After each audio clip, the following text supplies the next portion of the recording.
the old world is ending, and we have the opportunity to rethink everything.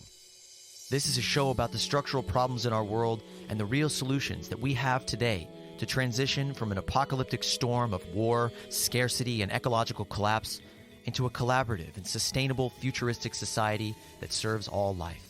You may think it's an impossible dream, but the alternative is an inevitable nightmare. We're your hosts, Zachary Marlowe, Matt Holton, and Amanda Smith. And together, when we can move past this economic absurdity to come together and actualize our collective potential to create something completely new, we are Moneyless Society.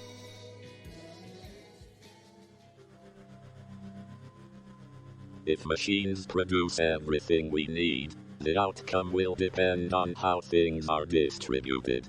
Everyone can enjoy a life of luxurious leisure if the machine-produced wealth is shared, or most people can end up miserably poor if the machine owner's successful lobby against wealth redistribution.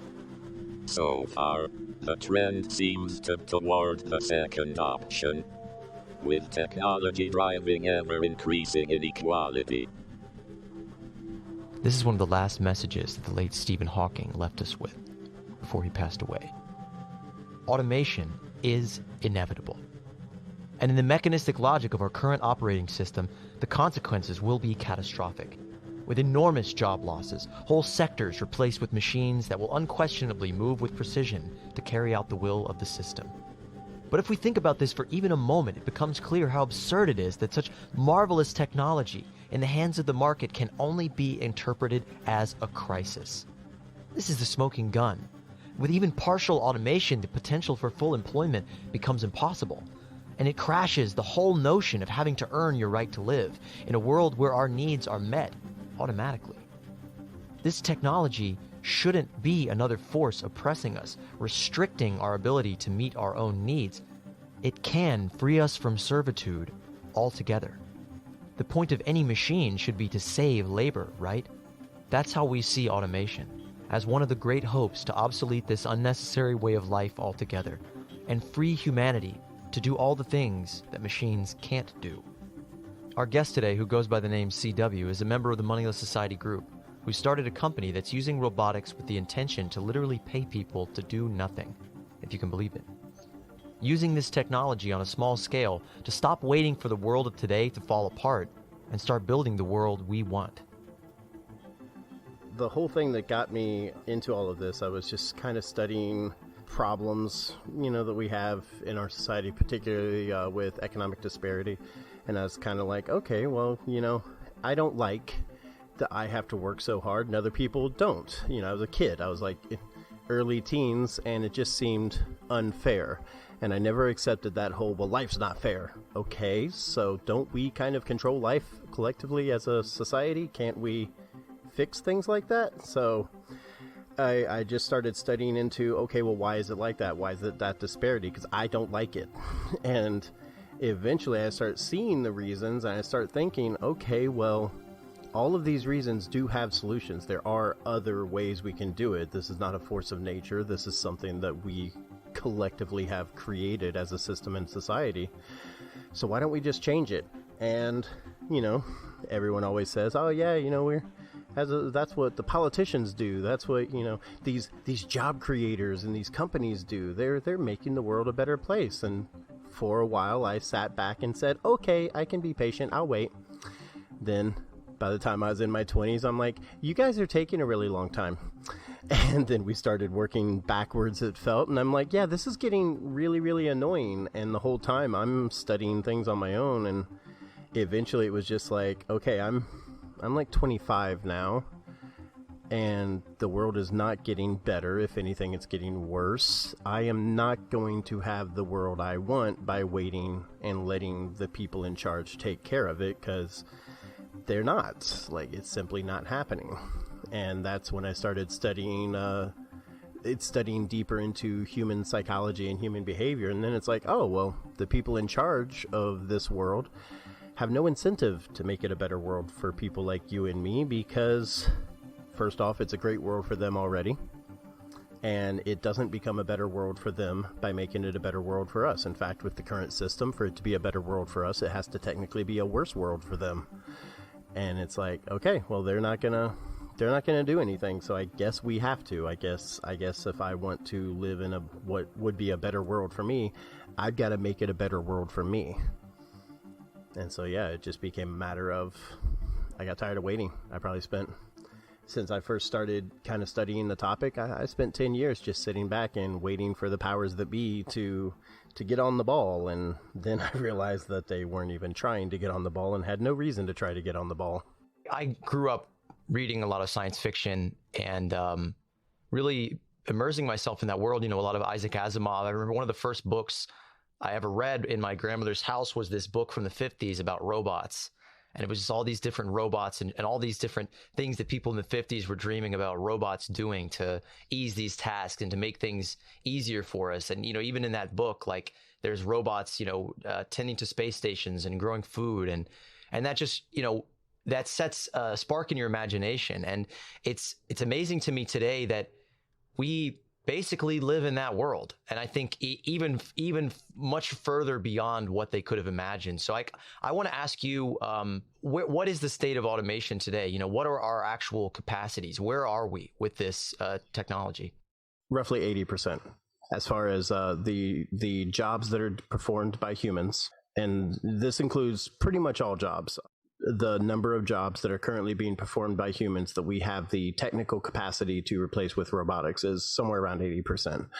And now that doesn't mean that we have the robots built. The analogy I like to use is Legos. If you want to build something out of Legos, then you have to get all the pieces together. So like if you want to build an electronic crane, like that can pick things up, and you want to build it out of Legos. Well, when Legos first came out, the Technic side of Legos, which had all the gears and motors and everything, didn't exist yet. So you couldn't really build a crane out of Legos. I mean, I guess maybe it could be manually operated, but ultimately you could not build the crane. Once they had the motors and stuff, then yeah, you could build a crane as long as you had the pieces. You just had to take the time to put the pieces together in the right way. A little bit of development there. Right now, to automate about 80% of all human jobs, we have the pieces. We have the correct technologies, we have the correct types of sensors, the correct types of actuators, so linear actuators, stepper motors, things like that, to get the right kinds of precise movements, the right kinds of repetition, and most importantly, we have the level of programming technology to do things like machine learning, which is where, as long as I build a robot that can perform a task, such as an assembly line task, if I have a computer watch a human operate that robot, and the human, figures out how to use that robot to perform that task, I don't have to actually tell the computer what to do. I can literally tell the computer, watch this human, watch how they use the robot arm. So as long as the human hand does not touch whatever is being manipulated, as long as it's all done by the robotic arm, the machine learning algorithm can watch a human do it and learn how to do it directly that way. And eventually the human can take a step back and the computer's just like, I got this, and starts operating the robot arm. And it's not quite artificial intelligence in the sense of like in iRobot. Obviously, Asimov, we have to worry about having good work environments for the robots because they could get angry and kill us all. But the simple solution, you don't give AI to a robot arm. You don't need to. A machine learning algorithm, it learns how to do the task, and then it does the task forever. Wait, forever and ever. Do humans not treat workers well or something? That's actually my favorite thing about automation.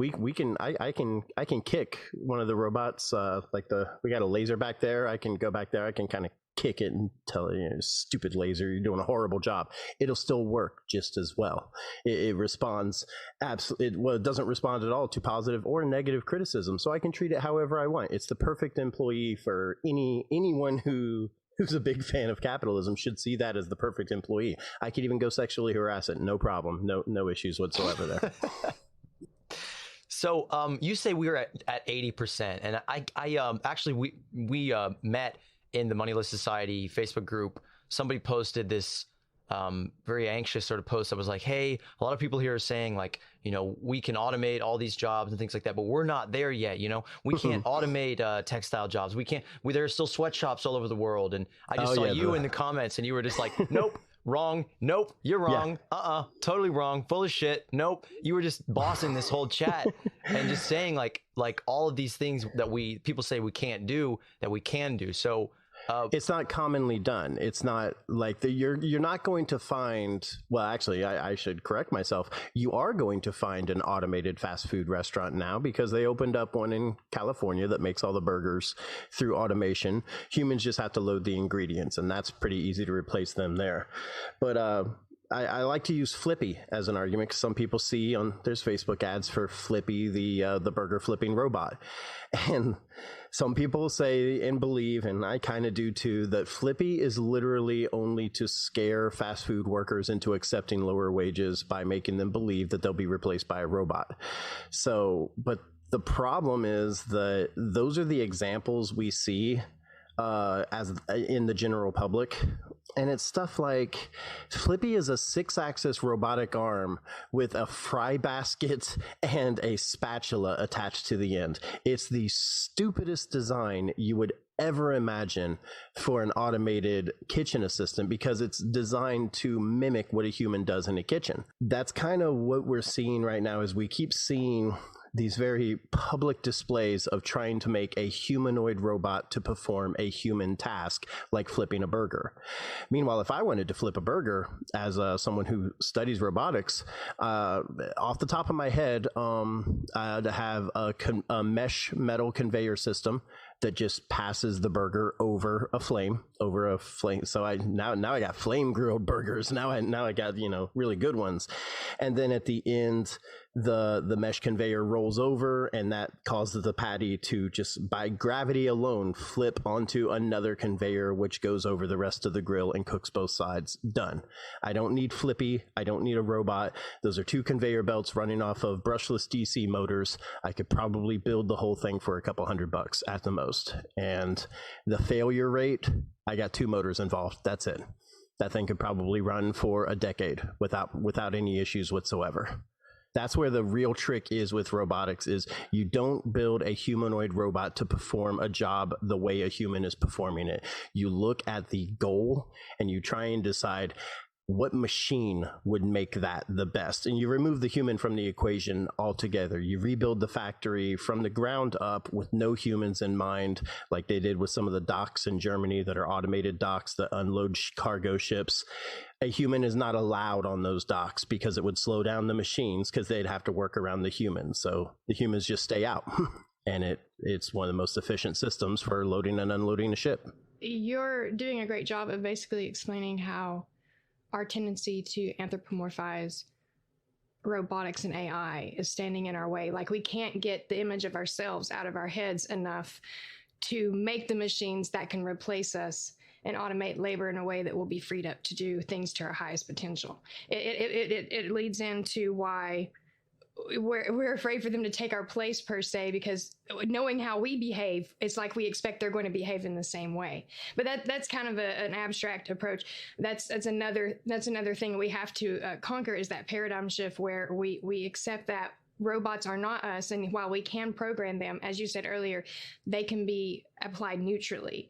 They're not the only, and it's another form of propaganda. Like oh no, they're going to take over, they're going to kill us all, they're going to get mad and rebel or whatever, and that's just Hollywood bullshit. That's just another one of those tactics to keep laborers in place. So yes, we already have automation replacing human tasks that we once thought would have to be done with these humanoid robots. So we have the examples, but we don't look at that and say, okay, well, let's apply that concept to everything else. So specifically, the clothing argument, clothing and food are things that I hear people say a lot that we can't automate, or we can't automate yet, that we're not there yet, specifically with those things that require kind of delicacy. They require precision. When I mean, I've seen videos of machines performing heart surgery, and we talked before. You were like, "That's what's nothing." The meme? They did surgery on a grape. Yeah, they did surgery on a grape.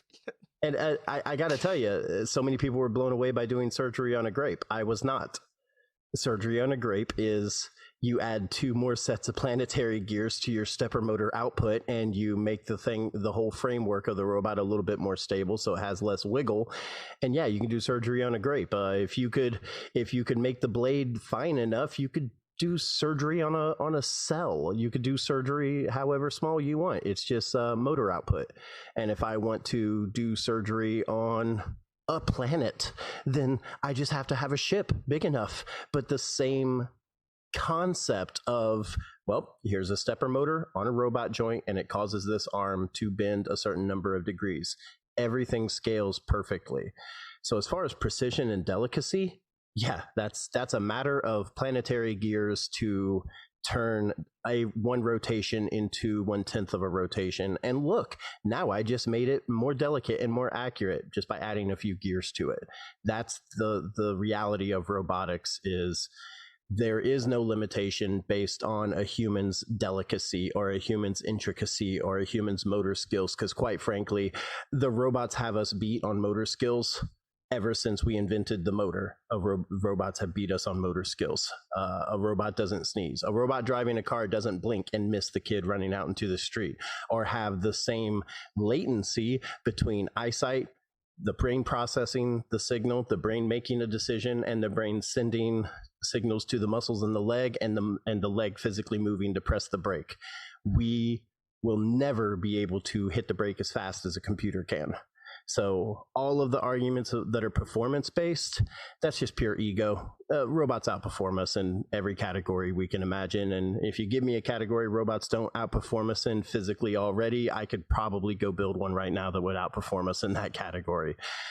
The only limitations, the only thing that humans can truly do and that we really need to embrace is, number one, we can design. Computers can design to an extent, but we're the ones who can truly innovate in a way that computers cannot innovate yet. And number two, we can be motivated. A computer will only do what you tell it to do because it has no ambition to do anything. But a human can look at a situation and say, I want this done. This is why. These are my reasons. These are my feelings.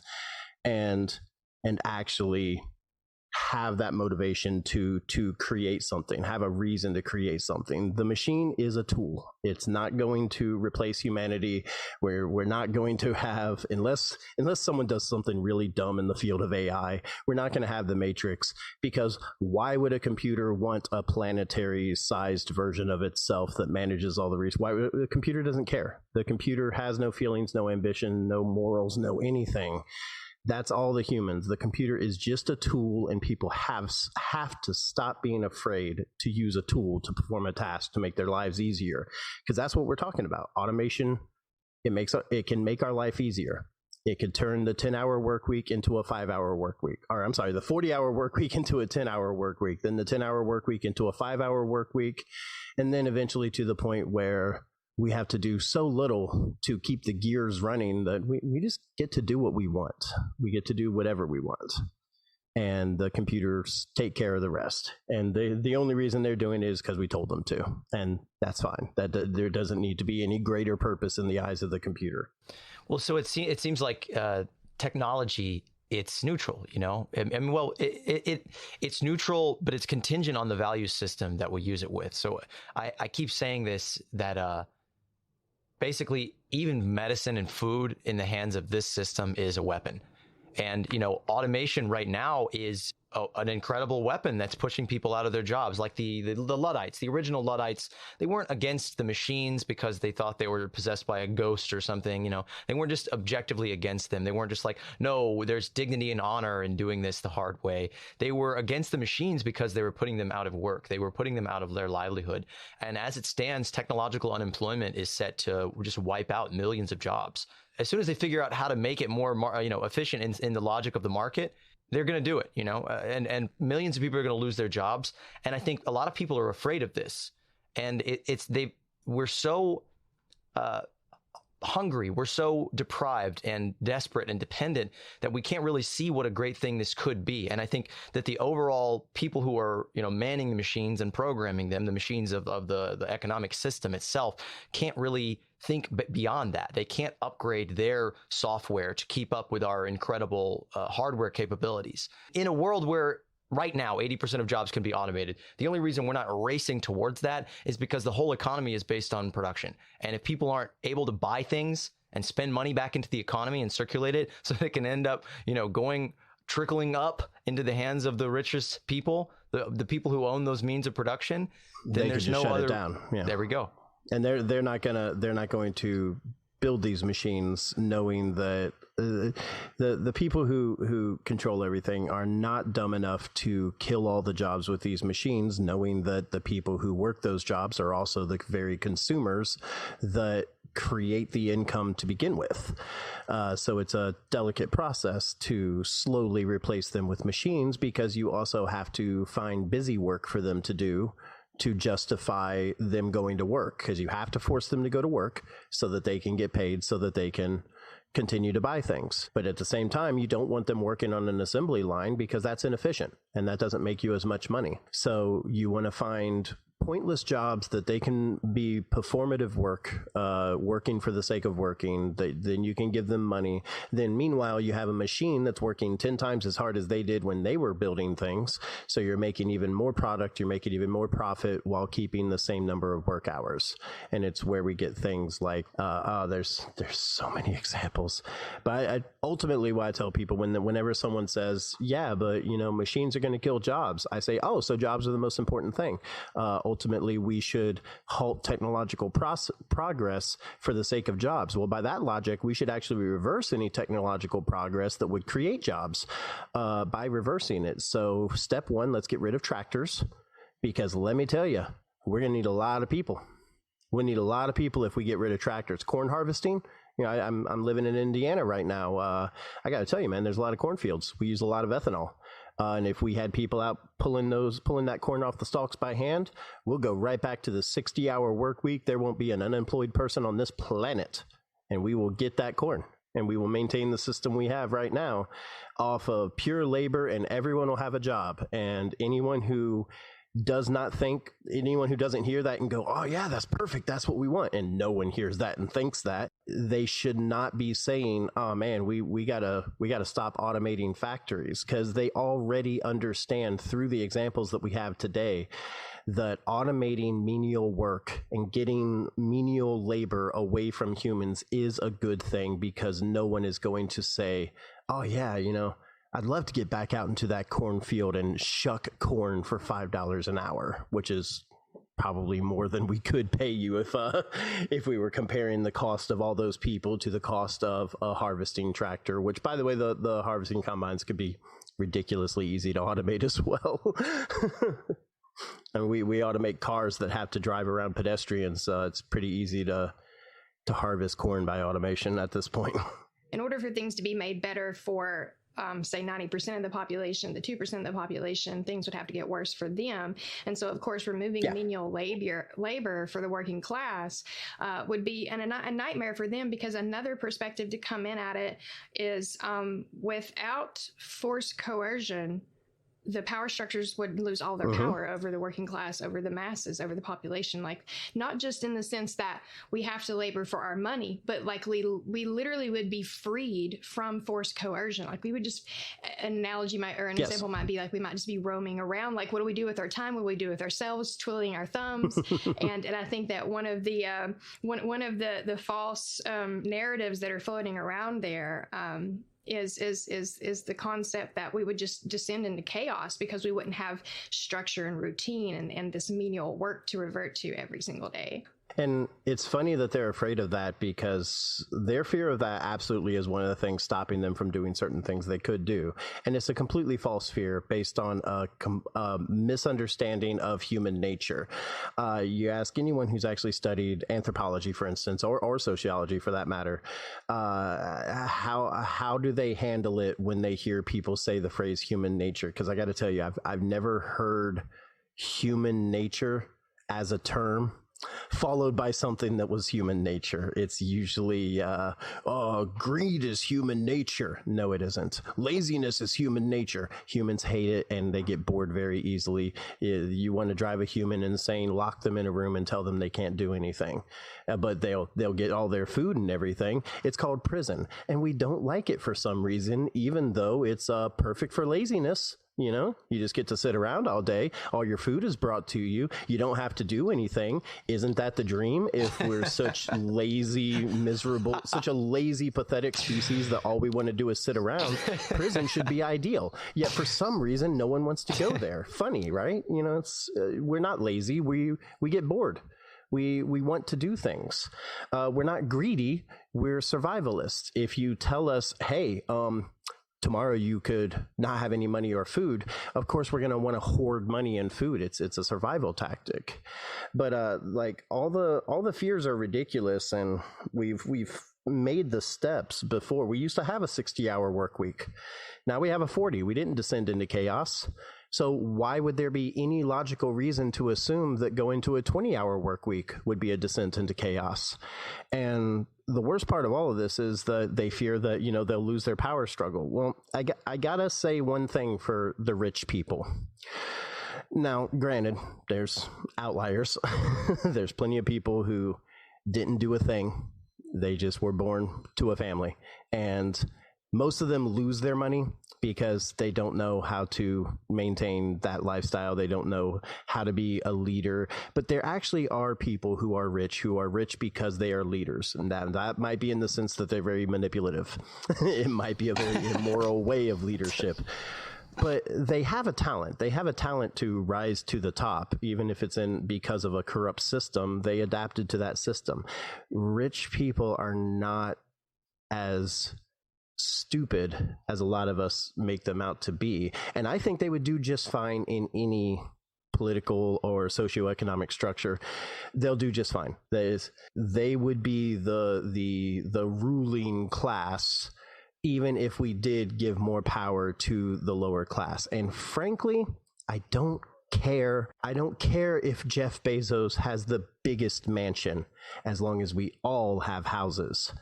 And the problem is that in our current system, in order for him to have the biggest mansion, we have to be without houses. If it wasn't for that, I would not care that some people had a better life, as long as I had a good life. And that's the sort of thing that it could scale up. If an asteroid crashed into the planet and it was filled with iPhones, and it's a weird asteroid, I know, but it cracks open and outpours iPhones and TVs and electric cars, and just basically tons of resources pour out of this asteroid and have just been dumped on the planet. Even though suddenly the number of resources has massively increased, we would not increase the amount of money in circulation in response to it. And the biggest example of that is our population has increased massively. People are a commodity traded by companies and utilized as a resource to generate profit for the company. We are a resource as a labor force.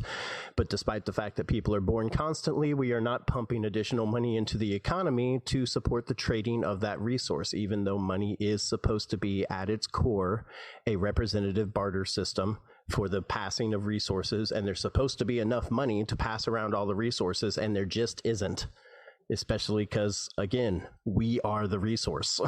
And they do not, every time a person, grows up old enough to get a job, they don't print an extra year's worth of salary.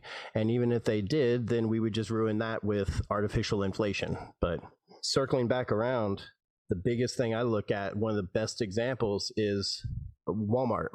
So Walmart, let's say Walmart has 4 cashiers, and those 4 cashiers are running 4 cash registers. And this is a 100% practical, you could do this. So you got a grocery store and you got 4 cashiers, you're paying each of them, I don't know, let's say $40,000 a year. Let's keep all the numbers simple. $40,000 a year, and they're working 40 hours a week. So you decide to get those U-Scan terminals. And now you got 4 registers, and you only need 1 cashier to basically manage the U-Scan terminals that the customers are using. You keep all your prices the same because Well, why would you give the customer a discount for being a cashier? You don't have to, so why would you? Of course, but the customers swipe their goods, they pay for it, so you have 4 cash registers that are still producing the amount of money that they were before. As a company, you are at a net balance of 0 because of this change. But then you fire 3 cashiers. So now you got 1 cashier working 40 hours a week, making $40,000, but you just saved yourself $120,000 by firing the other 3.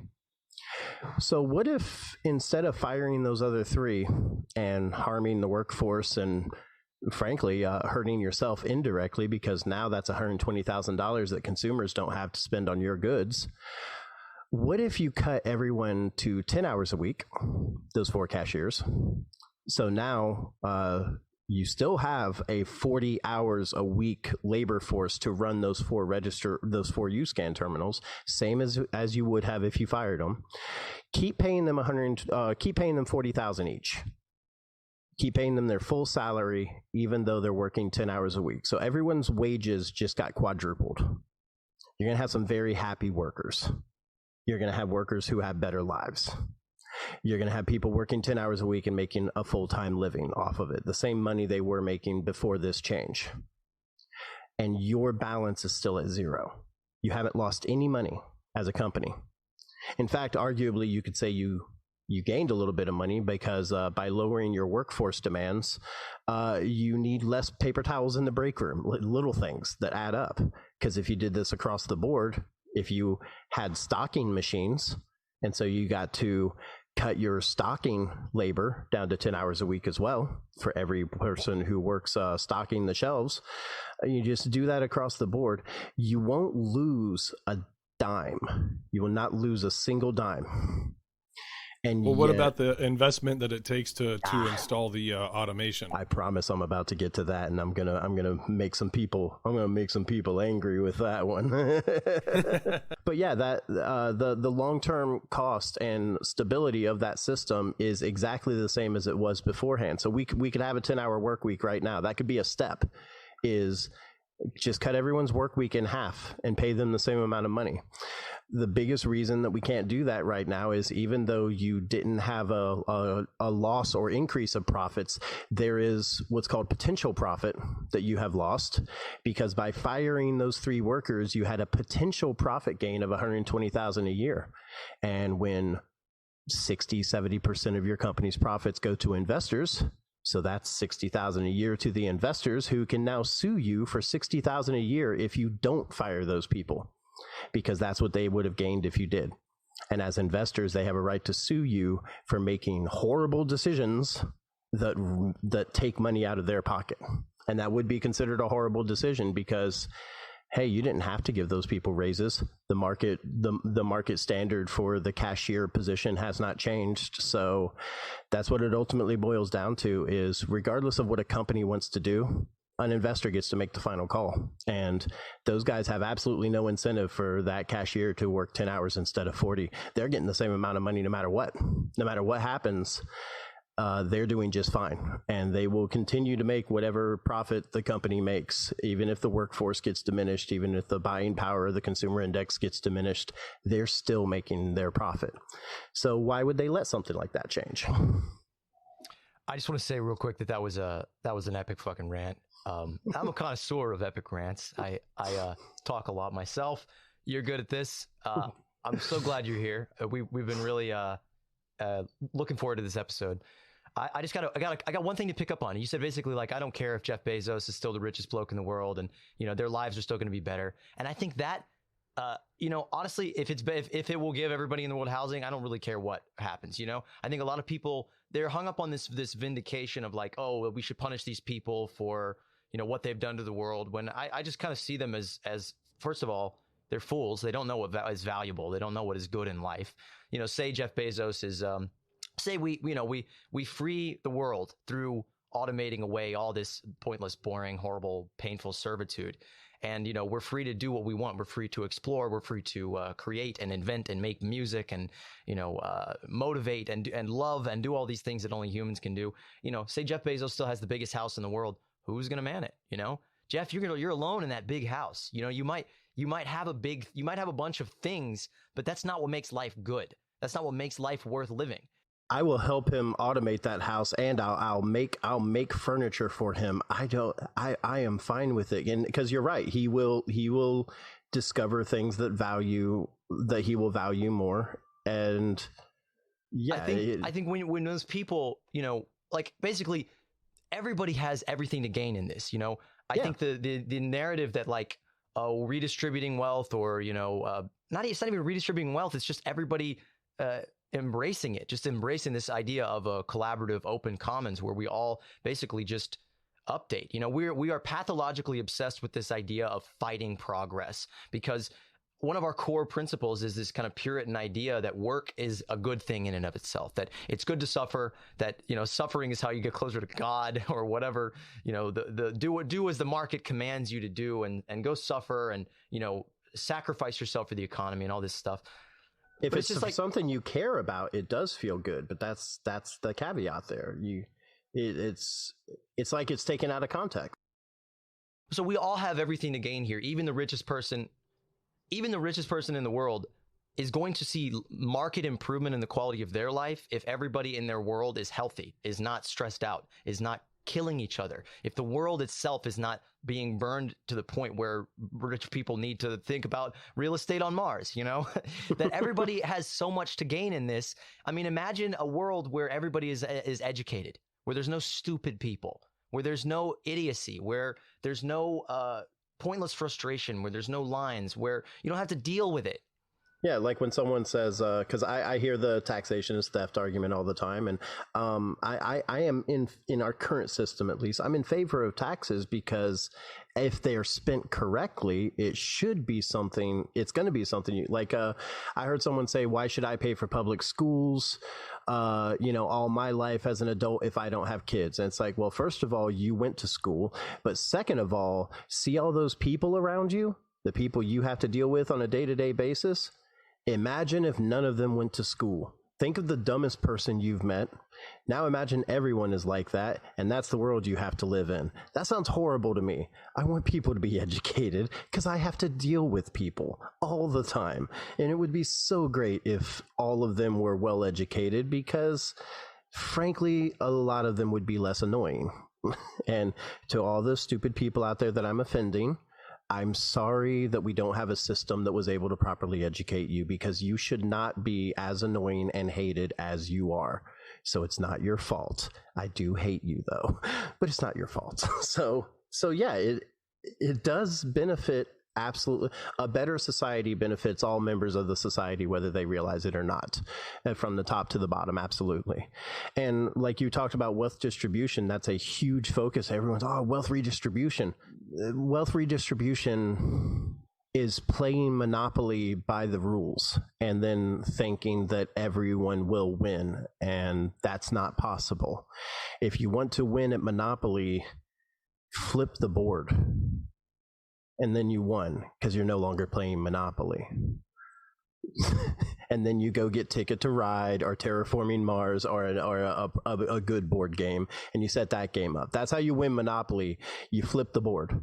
And or even since we're all forced to play Monopoly, I love saying this. If you had 10 people playing Monopoly and one person has 90% of the properties, the other 9 people can survive. All they have to do is keep passing money to one another. Every time one of them lands on something, everyone hand that person all the money. They'll pass go enough times. They got $1,800 around, so they'll keep it going. You can all band together and float, no matter how high the waves get. As long as you all stick together, you will float. It'll suck, but you'll float. And that's kind of the thing that I believe we have to do is. If you figure, what is it, like 350 million Americans, probably 200 million of which are below the poverty line. I haven't looked at those statistics in a little while, but if there's 200 million people below the poverty line, how much if each of them gave $1 to someone and that person had $200 million? How many apartment buildings could you buy with $200 million? I can tell you right now, it's over 200. Apartment buildings are actually not all that expensive. And then once you own them, if you're not trying to make a living by owning them and you just wanted to let people live in them, couldn't you? What would be the maintenance costs per apartment per month if you bought them outright? So there's no investment, there's no money to pay for. Matthew, you were talking earlier about, well, what about the investment in robotics? I can tell you right now, there's robotic arms that cost $30,000 to build. I can build one for you right now for $600. They're not expensive. They charge a lot for them. They're not expensive. Robotics is cheap. Automation is cheap, incredibly cheap. And the more you automate, the cheaper it gets, because the first thing, they have to sell it high, and the reason they have to sell it high is because they only sell it once. Like they last a long time. These are not like consumer electronics. Isn't profitable. Yeah, consumer electronics are designed to break, to be replaced. Yeah, like when they make a TV, they design that thing with the idea that it's going to break in 2 years, so you buy another TV. But we've got satellites that are out there just floating around. They've been doing the same job under intense radiation for decades. They're still just chugging along. Do you think we send a cable repair guy up to fix the satellite? I had to fix satellite dishes on people's property for DirecTV all the time. It's because we made them cheap and we made them designed to break so that you'd have to get new ones. But you think that they're flying up there and servicing the actual satellite that's bouncing the signals in space? No, they built it to last. We can build things to last. And that's what they do with most robotics. They are built to last. That factory arm that's lifting cars for Honda and welding them, that thing doesn't break. It barely needs to be serviced. It's designed to last a long time. And so, that's why they have to charge $30,000. It's not because it's worth that much. So automating those jobs, like those U-scan terminals, it's easy to build something like that. Hell, you could just replace barcodes with cheap passive RFIDs, and you push your grocery cart between two terminals, and it scans everything in them instantly. And we've had that tech for a while, and it's very reliable. It's very reliable. Now, speaking of automation and companies and things like that, we were talking about that earlier, and we were talking about your idea a little bit. I was wondering if you might want to expand on that idea that you were talking about essentially earlier for, paying people essentially to, be unemployed, paying people to not work, right? Or you're taking their jobs through automation, but you still keep paying them, so they have an income. They're able to make a living that way, but they're barely working at all, essentially, right? Yeah, because when you talk about a moneyless society, I mean, sure, we could talk about, barters and communes and stuff. There are various ways to do it, but to me, the ideal way to do it is to tackle the root of money to begin with. Money is a way to manage the availability, i.e. scarcity, of resources, so that we don't run out. And one of the biggest things that money creates is the incentive to work. So it fulfills the ultimate scarcity, which is labor. You need humans to turn the gears of society, so to speak. And that's fine if you don't have motors, but motors turn gears really well. So we don't really need humans to turn the gears of society. So I think what I want to see is a move towards post-scarcity, which the first move would be post-labor. Get people off of assembly lines. Stop doing menial work. And the problem is that unless we literally fabricate jobs, pointless menial jobs, just to keep people working, to get that concept that people should be working, then we can't do that. So I think the first thing to do is let go of the concept that people have to work. That if you don't put in your 40 hours a week, you haven't earned the right to live. That is a poisonous, toxic concept that is going to just continue to kill our society altogether. So I want to see us scale back, and that's what we're trying to do with a company that we started. Is we're trying to scale back. So the first step, like I said, with those cashiers, cut them to 10 hours a week. Now they're still technically at 10 hours a week. Those 4 people working 10 hours a week managing the U-scan terminal in the Walmart example are still producing just as much for the company as they were when they were each running a terminal, right?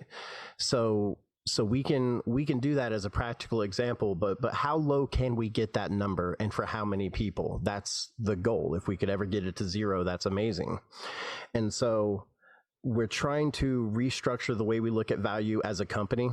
And we had talked before we started recording about briefly about how we're doing it as a company here in Indiana because a company has less restrictions in the U.S. than a nonprofit. And the reason they do that, not to get too into this, but nonprofits have rules and restrictions to try and force them to behave in a moral way. But the only thing that will cause someone to behave with morality is that person having morality and the intent to behave with morality. So if you have a company and you can do anything you want with it, if you have a gun and they tell you, hey, you can shoot anyone, that doesn't mean you're going to just start shooting random people. It is still your decision of what to do with it. So with a company that has the freedom to do what it wants with its money, especially a company with no investors to sue if we do silly things like, pay people $80 an hour to do nothing. When you have something like that, a company has more freedom than a nonprofit in this country. We don't suffer under the same restrictions of proving that we're good. We can just let our actions speak. And even in capitalism, playing by the rules, the balance that's supposed to happen for immoral companies is good old cancel culture. We strike. We don't buy Nabisco products anymore. So if a company is behaving morally and rationally and treating its employees well, and word gets out about that, people might be more inclined to buy from them. So what we're trying to do as a practical example of technically playing by capitalism's rules, just without the investors forcing things on us, and sort of playing for a different goal. Like imagine if you were playing Monopoly, but all you wanted was Baltic Avenue. It's pretty easy to win Monopoly if that's your version of winning. So our idea is we're going to make a simple product, sell it, use automation to make that product, and then take half of our profit, no matter how much that is, and that becomes our payroll. The payroll goes to the employees at a fixed rate. Let's say we start at $35,000 a year, and so we hire enough people to run the machines, to keep the product going, to work at a minimal rate, 10 hours a week maybe, and make $35,000 a year, 10 hours a week. Decent little side income for most people. And that's it. That's our product. As sales increase, we don't actually need a bunch more employees because, again, it's mostly automated anyway, so it's very efficient. So if we're committing half of our profit to payroll, that means we're going to have $35,000 and no employee to give it to. So we're just going to hire someone anyway. We don't have work for them. We don't have a job for them, but I can still give them $35,000. Now my company, I said that's half of our profits. My company's still making another $35,000 a year. We're growing. We're doing great. But now I'm literally paying someone to exist. They don't have work that they do, but they do have a job. They are getting a salary.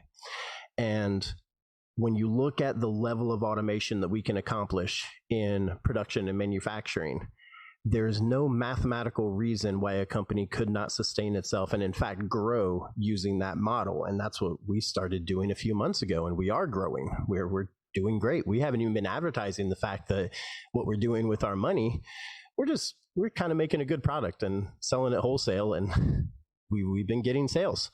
So I think we're currently paying ourselves like $85 an hour, and we work a handful of hours a week. And it works. And now our sales are increasing, but our workload isn't, because all of the actual production is mostly automated. So as sales increase, eventually I'm going to be able to just, I don't know, pick your target. Homeless people. Maybe I'll hire some of them. Maybe I'll hire some disenfranchised youth, like LGBT youth who have been kicked out of their house. Maybe I'll go to the battered women's shelter and say, okay, how many of you are in a fucked up situation because specifically you don't have financial independence? Well, here's $20,000 a year. Your job is to exist. Your job is to leave him. Like the truth is when the freedom of running a company in this country, the freedoms that have allowed so many companies to become such bloated entities and do, frankly, really immoral things, those exact same freedoms can be used by a company to do things like this. I had a long conversation with the IRS. They were extremely confused because I was asking them, I know I can't overwork employees and there's a minimum wage that I can pay someone per hour for work. But is there a maximum? Can I pay someone to do nothing? They did not understand the question. I had to explain it many, many times, but I wanted to know, can I hire people as a company even if they're not doing anything? And their main warning to me was that if I have investors, they can sue me for it. But aside from that, there's nothing against the law there. So yeah, we want to try and be an example that everyone thinks that the system, that you have to do things a certain way or the whole economy collapses, the whole system collapses, and it's simply not true. I can pay, if I ran a McDonald's and I automated everything and paid all my workers $20 an hour, that is no reason that a Big Mac would have to cost $15. The only thing that would make that Big Mac cost $15 is me setting the price to $15, nothing else. There's plenty of money there to do that without affecting the prices. There's plenty of profits being made. There's an exuberant amount of profits being made and being funneled out of these companies, and it's mostly to investors. And if we get rid of that, then yeah, you get rid of the people who are literally doing nothing and getting paid for it right now, and you replace them with all the other people. And now I want to pay them to do nothing. And so if big corporations can pay their executive investors to do nothing and pay them millions of dollars a year to do nothing, why can't I pay my employees to do nothing? I'm only giving them 10 to 30,000. It just seems like no one should have an objection to that. You actually kind of got me beat here. I'm almost speechless. I always have something to say, but Same. I am just... You're just taking us to church. Yeah, you're taking us to church. You are preaching, brother. I've been having this conversation in my head for 20 years now, and believe me, I've been trying to find a flaw in it because, frankly, it upsets me. So I wish that someone would just simply say, "Oh, well, that doesn't work because ostriches don't like purple shoes," and then I'd be like, "Oh man, that is it." And then I could just go to work and be a good little drone and be happy with my miserable existence. But instead, I am burdened with glorious purpose instead. Like, it actually is pretty freaking frustrating, I gotta tell you. Well, that's really it. I mean, that's the greatest frustration when you figure out, when you see like how easy everything could be, when you see how wonderful things could be, because that's really, I noticed that is like some of the most aggressive feedback that I get is not in saying the world is going to end and that everything is horrible and that, 20 million people die every year, preventably. I don't get bad feedback from all that stuff. Oh, the world is ending. Sure. That's fine. People are actually conditioned to kind of want that, they want the zombie apocalypse. They want everything to go from just being regularly bad and kind of like unbearably boring and miserable to like, oh, I can go shoot the windows out of cars and throw bombs and watch it all burn down, because they have no incentive to give a shit about society because we don't have a sense of sociology. We don't have a sense of togetherness. But the thing that really bothers people the most is in telling them things can be awesome. Things can be really, really good, really, really fast, and it doesn't require us to like revert to some antiquated, system. We just really simply need to upgrade our software, our consciousness, our understanding of the world in a post-scarcity context, thinking outside of scarcity, thinking outside of this 16th century understanding of what we can do and what is necessary, and adapting that to the unbelievable technology that we have. I mean, we have nanomachines. Get that through your heads, people. We have nanomachines, and we can automatically send rockets to space. Yet we can't feed people because we have this low tech. It's like we're running an ice cap cooled quantum supercomputer, and we're running DOS on it. We're running the first operating system on it, and that's we just need to break out of that. And the whole frustration. It's I tell people it's like being in a room. And you occasionally get some decent food, but it's very rare. So just imagine, you're locked in a room. This is your entire existence. Now there's a slop tube that fills a trough that you get to eat out of with your hands. But just occasionally, once a week, you get a very small portion of something good, some filet mignon, some chicken teriyaki, just a few pieces. And you think, well, I'm getting slop and I don't love it, but I do like that occasionally I get something nice. Then you find out that those little samplings come from the next room over where there's an infinite amount and half of it rots every day. How long before you're just like, okay, like that's where the frustration comes in. That's where the anger comes in. That's where you're looking at that wall and thinking, so what's that wall made out of? And looking around the room for something to hit it with. Like that, the realization that things could be better. It's why we fight that. When you try and explain these things to the average person, their response is not typically, oh yeah, oh man, that sounds cool. Their response is, oh well, what about this? How are you going to do this? How will you handle this? Because they don't want to believe it. They don't want to believe that the world could be that much better, because that would make them angry, rightfully so. And so they fight that. It's easier to be complacent in misery if you believe that there's no other choice. And so people will fight to cling to that belief because it makes their life easier. I've never been more frustrated than when I started studying sociology, and I regret it every day. It's that line from Hamlet. He says, we would rather bear the ills we have than fly to others we know not. But it's not other ills. It's like we would rather continue suffering pointlessly instead of going into, this realm of like actually wonderful creative problem solving. That's a logical fallacy that I have yet to get all the way to the bottom of, but it's definitely fascinating. A moment ago, you were saying that people tend to not understand just how quickly we could reach this point of full automation that is 80% capacity. It reminds me of when Jacques talked about how this implementation of automation to its highest potential could be realized in as few as 10 years, 1 decade, if all of our resources and the people in charge of or skilled in those resources like just focused on building that world, like in 1 decade. That's a nanosecond in the timeline of humanity, and then bam, we are on our way to living the lives that we were meant to live without the exploitation and needless suffering and inequality and all of that jazz. Of course, the hurdle that we have to jump is the paradigm, as I keep coming back to the paradigm shift.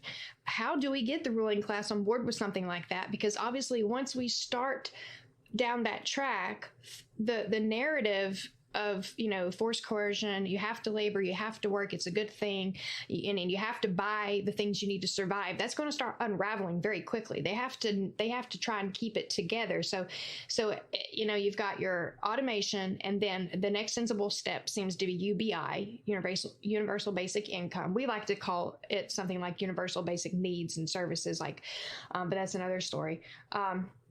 But I'm in the mindset that once automation is put into place and then the next step is taken, which I would assume would be UBI, in order to keep, the power structures and the status quo in place so that people are still getting money to pay into the economy, that things could only snowball from there. How long can it possibly take society to see that once we're freed from labor, we not only can do what we're born to do, what we want to do, what we feel like is our purpose, but in them giving us the money we need to pay back into the economy, that's just that's revealing, the man behind the curtain more than ever, even more than the pandemic. The fact that all they want out of this is money, and really it's just the middleman that's between us and the resources that we're being forced to work for the money to access. So how do you see UBI as being a part of that transition? I know you already expounded on like some amazingly genius ideas on how corporations can use their prerogatives to give people a better way of life, but UBI will probably be the next step. And how do you see that playing out? This is speaking directly about America. The challenge here is this dives into politics. About the political system of this country is very unabashedly and intentionally designed to support the economics of the country. So the political system is designed to be pro-capitalist. So anything that is not pro-capitalist, which my design is technically not pro-capitalist because it does not support investment and provide investment capital return, is not going to fly. It's just not.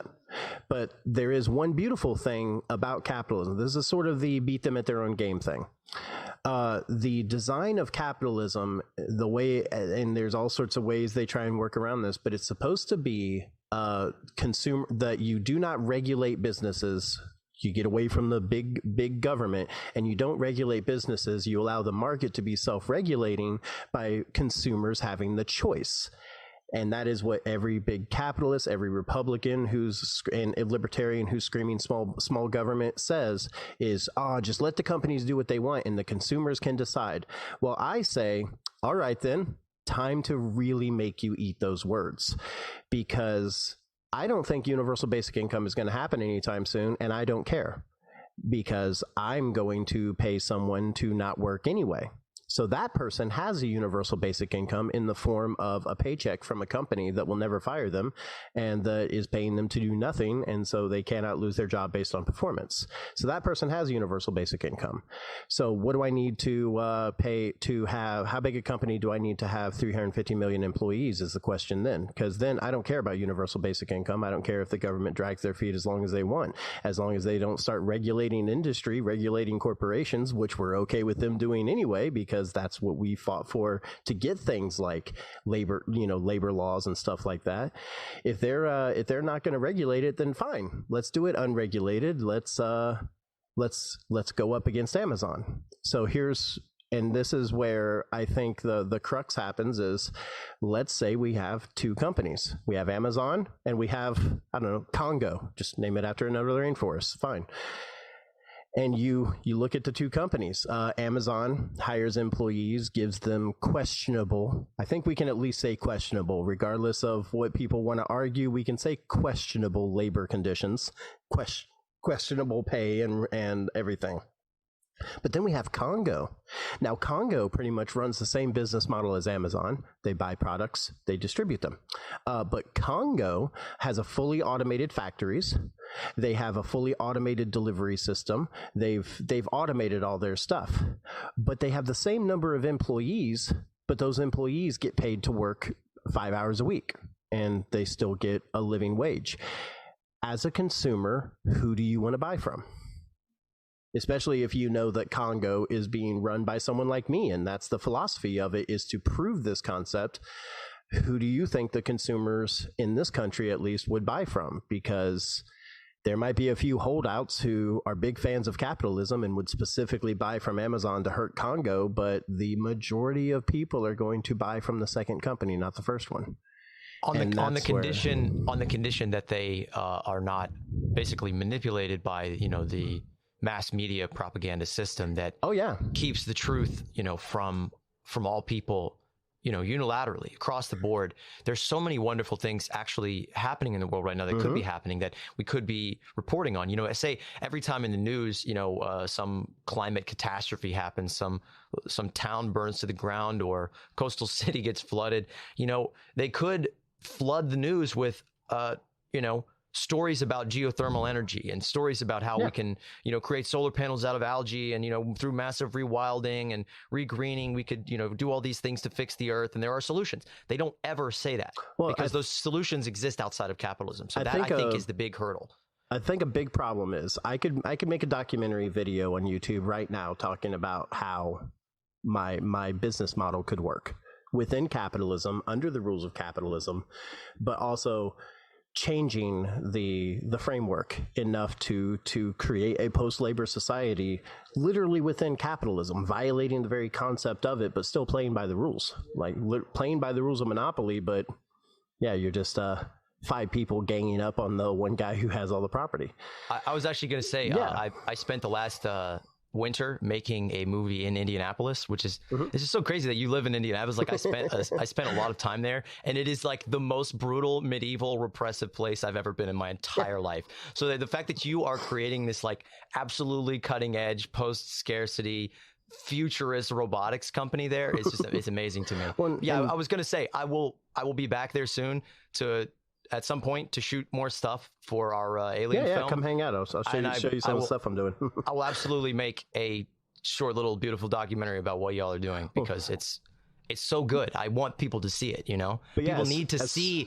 And then we kind of talked about this before the old red light started rolling, that, we have to make this world. We want to live in this world, and we have to make it. And people have to see it. As soon as they see that it exists, as soon as they know that that other room where everything is awesome exists, that's where they're going to start going. Well, yeah, and that's my philosophy. That's how you beat the question you had about the mass media. That's how you beat the mass media is in the scenario of being in the two rooms. I could stand on a soapbox all day long and tell you my theories about how that really good food must come from somewhere. I bet it's in another room, and I could probably get people like you to listen, and we would all be like, we'd be the 3, 4, or 5 people standing there in the thousands saying, man, we really got to find that other room. But what if I put a camera in that other room and then put a monitor in the main room and just pointed at it and said, hey, look at this. So it's like, rather than, like, I could make a documentary about a business model like that, or I could start the business. So I did. I started the business. We got a laser over there. It cranks out these things. These are people listening on the podcast can't see the camera where we can see each other, but we make tabletop gaming accessories. It's a real simple thing that I can crank out, that I can market wholesale. Because tabletop gamers kind of like putting things together, I could make something like a dice tower that's unassembled. So you put it together IKEA style, but you get to like customize it that way. So I can make something specifically designed for zero labor manufacturing because it's a kit, it's not assembled, and sell it wholesale and make a ridiculous profit margin off of it. And it's a level of manufacturing that can be done without massive investments. We have access to a single laser. We spent about $1,000 on some various woodworking equipment, like a drum sander, because we were sanding stuff by hand at first, and it's like an hour to do a production worth of sanding. Now we run it through the drum sander. It takes 5 minutes. So it's little things like that have made it better and better for us. But I could put a spotlight on that company easier than I could talking about the theory. So that's what we're doing, is we're actually doing it by example. Our goal with this company is to, obviously we're going to try and grow the company and get to a point where we can hire more people that are doing less and less work, until the point where we're hiring people to do nothing just to keep to our pledge of spending half our money on payroll. And we're already looking at multifamily housing, like places where it's like a 6-unit apartment building. We're looking at the cost of that. It's really cheap. So for the core of us, we all live with roommates and everything. None of us like our living situation. So we're going to get that place. It's going to be company housing. It'll be a benefit that's part of our salary. So then I could dive into the taxes and everything. It's so beneficial. Everything is leaned towards corporations. I tell people, if you can become an LLC version of yourself, you should, for any reason. If you're an artist, become an LLC. You will find so many advantages to incorporating yourself as a person in this country. And I'm not in favor of all. This is the biggest thing that I stress. I was planning on moving to Finland and starting up a post-labor setup there with the assistance and permission of the government. And it wasn't going to run as a company. It was going to run as a high-tech commune. But I can't do that in the US without 1,000,001 restrictions. And I was very frustrated because COVID is what prevented me from flying to Finland. I had my plane ticket and everything, and it got canceled. So being stuck in the US, I was like, okay, do I just sit around and wait, or do I find another way? And that's when some of my business experience kicked in and was like, hey, why can't you do this as a company instead of a nonprofit? And I was like, yeah, but companies, they could do anything. And I'm like, yeah, but you run the company. Of course there's going to be people who will look at what I'm doing and say, there's some sort of scam involved here. They're just saying they're going to do all these things. Let them say that. I'm just going to keep doing it. It doesn't, and at that point it doesn't matter what the holdouts say. It doesn't matter what my critics say. As long as I am doing what I said I'm going to do, the people who are participating in it are benefiting from it. And I don't care what anyone else says or predicts will happen one day, or that we're going to do one day, because we're a company and we have that freedom. I'm just going to keep demonstrating it, keep using my actions instead of my words. But the biggest thing I'm going to demonstrate in doing that is our company's growing.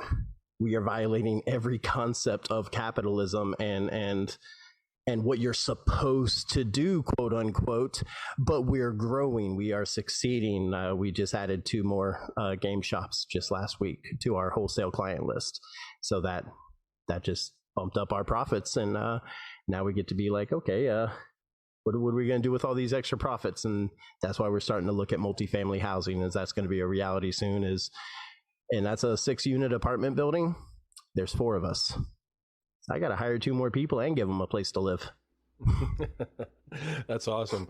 So another thing that I found interesting too, we talk a lot about cooperatives on the show, but from my understanding, you chose not to do the cooperative business Correct. model, at least for now, when things are kind of smaller. I don't know about the long term. Can you explain exactly why that was, and kind of your reasoning behind that? I don't trust people. So the problem with a cooperative, and this is something I could very much see happening. So we got this business model where we're taking exuberant profits from manufacturing, because manufacturing is ridiculous profit margins. It really is. Most people have no idea. In fact, because I have no investment in trying to pretend to be a good company, I can talk about these things. We make a dice tower. It's a folding dice tower. We sell this thing wholesale for $10. Our finances are transparent. We're fine with people knowing this because of what we do with the money. We're proud of it. So that folding dice tower that we sell wholesale at $10 costs us $1.70 to make. So that's $8.30 profit every time. I'm counting labor costs. I'm counting material. I'm counting everything. It costs us $1.70. So that's $8.30 profit, and our prices, frankly, are good. Like, our prices are below the market average for the product, the retail price. So that just gives you an idea of how much money manufacturers actually make. And the main reason we're able to make that much is because we have a low labor manufacturing system. It takes us no time at all in man hours to create that product. So when you look at stuff like that, like just the sheer amount of money involved, it's very easy for me to be benevolent, I guess would be the word, to pay people to do nothing, because I'm still making money. I'm still making a profit. I'm still growing the company. And that, to me, that's the key to it, is you just do it. You just do it and demonstrate it and grow it. And anyone who says, well, you're just scamming us, well, you just keep demonstrating. But the problem with the co-op, is that by running the company, by being the sole owner of the company with no investors, no one can tell me, hey, you shouldn't pay the employees this much. There'd be more profit if you didn't. That's why I can't have investors, is because by paying employees to do nothing, I'm taking money out of the investors' pockets. Well, with a co-op, by not raising prices, I'm taking money out of the employees' pockets. In a co-op, all the employees share the profits. So by not doing things that would gain us more profit, all the employees are losing money. Well, we want the company to grow. We want the company to expand, and we want to get to the point where we are paying people to do nothing, right? Well, that means that let's say there's 10 people who are working 5 hours a week, and there's 10 people who are doing nothing, but still getting paid. Those 10 people who are working 5 hours a week could hold a vote as a co-op and fire the other 10. All you need is a greater than 50% vote. Depending on your bylaws, it might be more than that. But ultimately, they could decide, screw these guys, screw the original intention of the company. We could make even more money if we just got rid of the dead weight. I don't want to get rid of the dead weight. I want the dead weight. I want to prove that the dead weight isn't dead weight, that the company will grow anyways. The only way to have absolute control, to be able to do things like that, to hire people to do nothing, is to be a sole owner of a company without investors. You can't do it as a co-op. You can't do it with investors. You can't do it with a partnership. It's got to be sole ownership. So that's what I'm doing. I'm making it where no one can tell me what to do with the money. So yeah, I could throw it all in the Cayman Islands and run away and go, ha, ha, ha, ha, ha. I don't personally see any incentive of that, but I'm sure some people will think that's what I'll do. Yeah. So that's my kind of qualm there, is that you seem like the rare exceptional individual that has actually developed a consciousness like this. You know, I think most people, I would honestly argue that most people do have that type of consciousness. It's just buried beneath a bunch of conditioning. It's not something that, it's not something that somebody has more consciousness than someone else. It's like awareness. It's like pulling away layers of wool over people's eyes. Yeah. So I see that as well. But I would fear that in that instance, especially when more and more and more money is, flowing, that the tendency is, I mean, it's not just like a willpower thing. When money and power are flowing, we can't resist it. It has a neurological effect on us that it weakens the will. I would just very, as studying behavioral psychology and anthropology for a long time, I would 100% disagree with that. One of the decisions that I've never regretted in my life, and I am a person who constantly second guesses myself, but one of my favorite decisions that I've never regretted was quitting my 6-figure job. But see, that's most people in the 6-figure job. They want they're unhappy in it, and they're locked into that logic of, I want to double that. I want more money. That will make me happy. They think that it'll make them happy. Yeah. But yeah, it's definitely not a natural process to think that. It's 100% conditioned. As soon as you break out of that conditioning, I agree with that completely. Yeah. It's like convincing someone that something tastes really good. And so you wave it in front of their face and they're going to do anything to get it. But as soon as they realize that they don't like the taste of it, it doesn't matter if you wave it in their face. If some, rich person out there, rich capital investor is like, oh no, like my company starts growing, they're like, oh no, this is a threat to us, and they offer me $50 million to shut my company down. The only reason I would take it is if it was more than the company was worth and I could turn around and start another company with it and do the same thing but have a head start this time.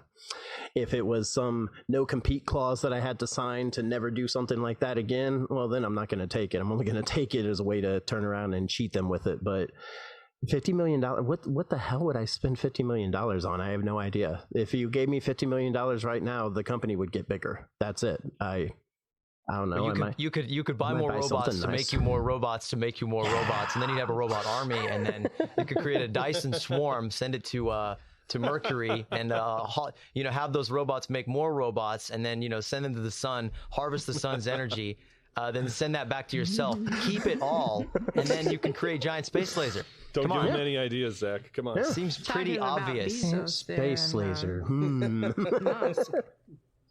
Yeah, it's a matter of it's not that I don't want things. It's that I don't see money as the best way to get it. I really don't. We're obviously an anomaly. I mean, you're obviously the exception. You've recognized your conditioning and you've been able to step outside of it and look in at the box that everyone else is living in and I tell people, that conditioning. And it's not a superior morality. It's not. I'm not a better person. No, it's just alternative. I want things.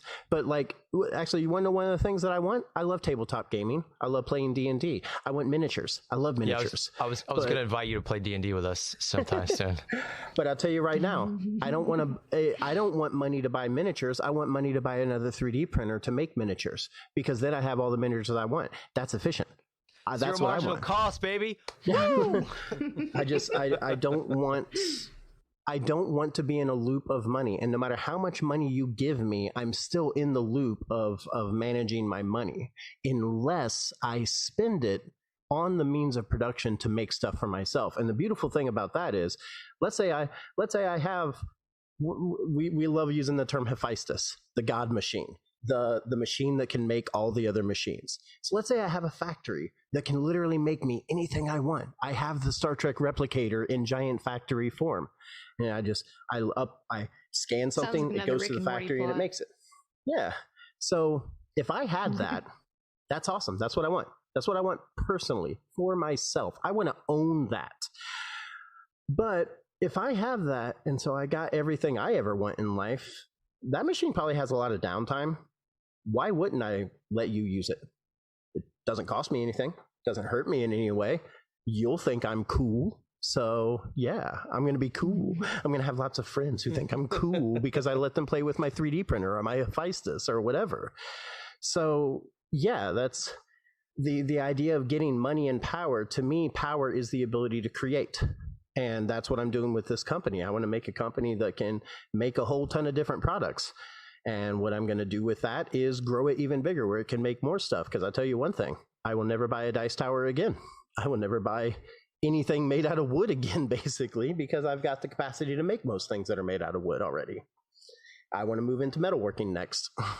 Imagine that, someone who takes their power per se and uses it to create rather than destroy and be destructive and wasteful, and just, you know, further perpetuate the consumption narrative.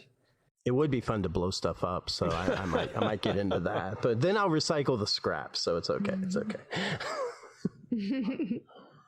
Yeah, I don't see a reason not to do that.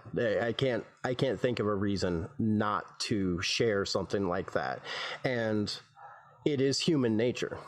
It reminds me of something. I used to be in sales, so I used to listen to a lot of Zig Ziglar. But something he would always say is, when you help other people get what they want, they will in turn help you get what you want. Yeah. And I feel like that, you know, is something that's just kind of universal advice too. You know, when you help people, a lot of the time they want to reciprocate and help you back. And I mean, it's not to say you should do it with that expectation or anything, but you know, I think I've found that to be true in a lot of cases in my life. Yeah, and I did want to say banger episode. Oh, go one ahead. thing on what Matthew said. I think speaking on the psychology, you know, human nature and the concepts of greed and everything, I think and lots of people argue about the Maslow's hierarchy of need in particular, but the basic concept of a hierarchy of need is valid. And when your needs are met, when your physical needs are met, things like esteem do become, and self-actualization do become actual needs. So yeah, I think if people have the capacity to get things for themselves, then sharing that meets that same need for esteem. Just the fact that like when I first got a 3D printer, I made a bunch of stuff. And then a buddy of mine was like, "Oh, cool, man. Can I pay you to make that for me?" And I'm like, "Dude, I own the 3D printer. The filament cost me like 20 cents, and the thing sits there idle half the time. What do you want made?" And his reaction of, "Oh my God, thank you," was more valuable to me than the money he would have paid me, because I didn't need the money at the time. So that's where I want to get people, is where they don't have to fight over resources, and instead they share them for the fact that it actually does feel pretty damn good to share them. Yeah, I think that really there's tremendous power in that when we meet people's needs and pull them up, then the greed dissolves. I mean, it's sad that there's so many people who have the ability, who have their needs met billions of times over, hundreds of billions of times over, and they haven't really, they're still so caught in that glitchy, you know, operating system that they don't understand the self mastery or the self-actualization or the sharing. The interesting thing about Maslow's hierarchy of needs is he amended the top point on that toward the end of his life to self-transcendence, that the greatest peak that you can reach is not just to master yourself and be the master of your own fate, to own the means of your own production of consciousness, but to go beyond yourself and realize your social nature, realize that you are other people. The other interesting thing about his hierarchy of needs is that he studied indigenous peoples, and their pyramid was like way higher up than ours. Like, they didn't have a bottom pyramid. Yeah. Their needs were so met that it was like, it wasn't even a question. It wasn't a question of meeting those needs. And I guarantee you, every person in that society was so much more intellectually and socially advanced, emotionally advanced, socially advanced than, you know, even the richest person in our society. So I think it is all about, you know, transcending the self, getting beyond ourselves, getting beyond this limitation of ourselves in terms of, you know, we are what we own, we are what we can possess in the world, or the power that we have over others, the power that we have with others is the greatest power. So I want to close this brilliant episode out, I want to ask, actually, Amanda had something to say, and then we'll go to the old closeout. I was just going to piggyback on that and said, and you talked about how the people in that community that he observed, their basic needs weren't even a question, and their pyramid was quote unquote higher than ours, and it's because they're addressing their hierarchy of motivation. These people don't have a hurdle in their way; they go straight to what fulfills them, what makes them feel purposeful, and makes their lives worth living. And so that's the other hurdle that we as a society, especially here in the States and in capitalist states, have to get over, or we're never going to realize that transcendence of self. So CW, you have an amazing imagination, and I think it's beautiful that you're creating like gaming accessories and things like that. You're creating things to facilitate the creation of worlds. And I'm curious, as a little closeout here, if you could sort of sketch for us a vision of your world without the hindrances of the scarcity that constrains us. I think the biggest thing would be, because I think about this a lot. I look around and I think, okay, how would this situation be handled in this world? I think the biggest difference would be just the way problems are approached. The number one question that we ask ourselves whenever we see a problem in society is like, who's going to pay for it? But approaching problems where you just bypass thoughts like that. So it's like, oh gosh, I don't know. It's we have a plot of land that we're developing. Maybe we're trying to decide what to do with it. It would change the whole structure of society, politically, socially, economically, everything, if it was okay, what do we do with this chunk of land? And everyone votes on, okay, do we make it a park? Do we make it do we put a fountain there? Do we expand the school? And it's just the fact that in that society the conversations would be different. It wouldn't solve everything. Nothing will solve everything. Nothing will make our lives perfect. But the challenges that a society like that would have in making its decisions, solving its problems, in its progress as a society, are just very different from the challenges we face now. And it's challenges I think that, frankly, we would enjoy a lot more. If the only questions for like building a state park, if the only questions were, okay, well, who's going to design it? And 15 people who have nothing else to do all day, but they love designing stuff like that, all shoot their hands up. Now your problem is not, okay, which of these guys is qualified to make the good financial decisions? I know I'm kind of like dancing around it. It's everything would change. It's so hard to answer that question because it's not a single change. Society would run exactly the same, except our concerns would be different. The questions we ask to solve a situation would be different. So if there's a problem with needs not being met for a group of individuals, the question would not be, how do we pay to solve their needs? The question would simply be, how do we solve their needs? So if there's a group of individuals that don't have access to healthcare because there's no hospital in that area, instead of thinking about the finances of it, it's a matter of, okay, what resources do we need to build that hospital? What sort of equipment do we have in that area? Where do we get that equipment from? What sort of resources are needed to provide for doctors to move there? Do we have people there that we could train to be nurses? All of the questions about resources are still there. It's just that one question, that one ultimate question is the only thing that changes, and that is, how do we pay for it? But that one little change is massive and reaches everything. And it makes all of the other questions, it doesn't solve them, it just makes them easier to answer when you don't have to say who's going to pay for it. And that's the ultimate thing to me. It's just, you eliminate that one question, you just make life easier. It's not perfect, it's just easier, and that's enough.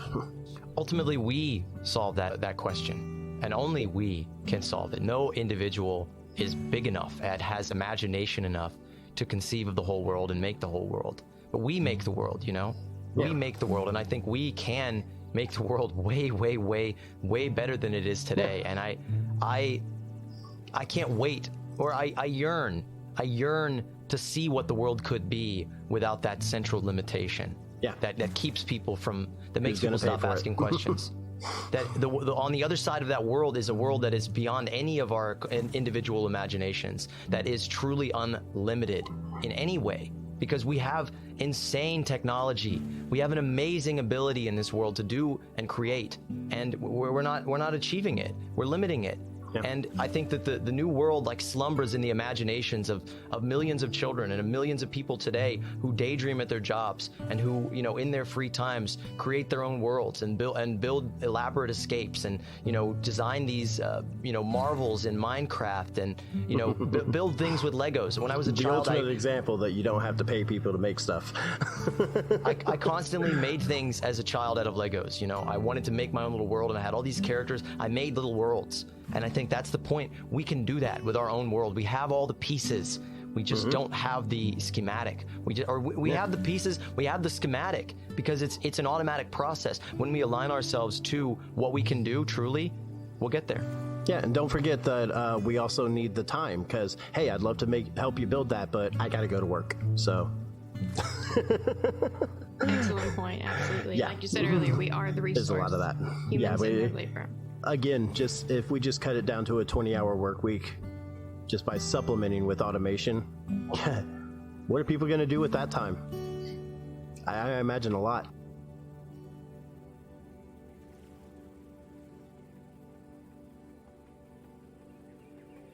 We'll keep this nice and short and sweet as your minds drift off into all that you could accomplish if you were freed from pointless labor and were able to express yourself to co-create the for-purpose world we all deserve.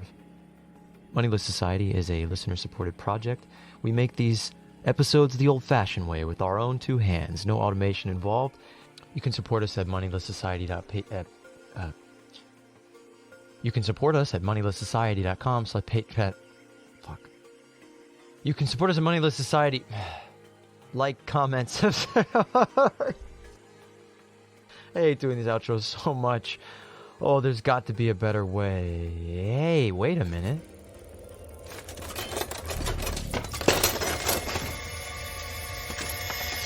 Yes! Science rules!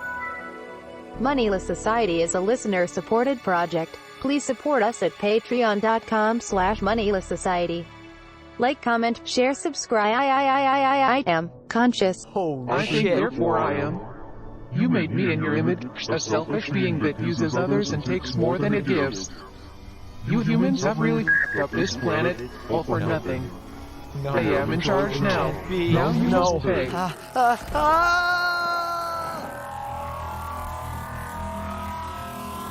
Science was a mistake.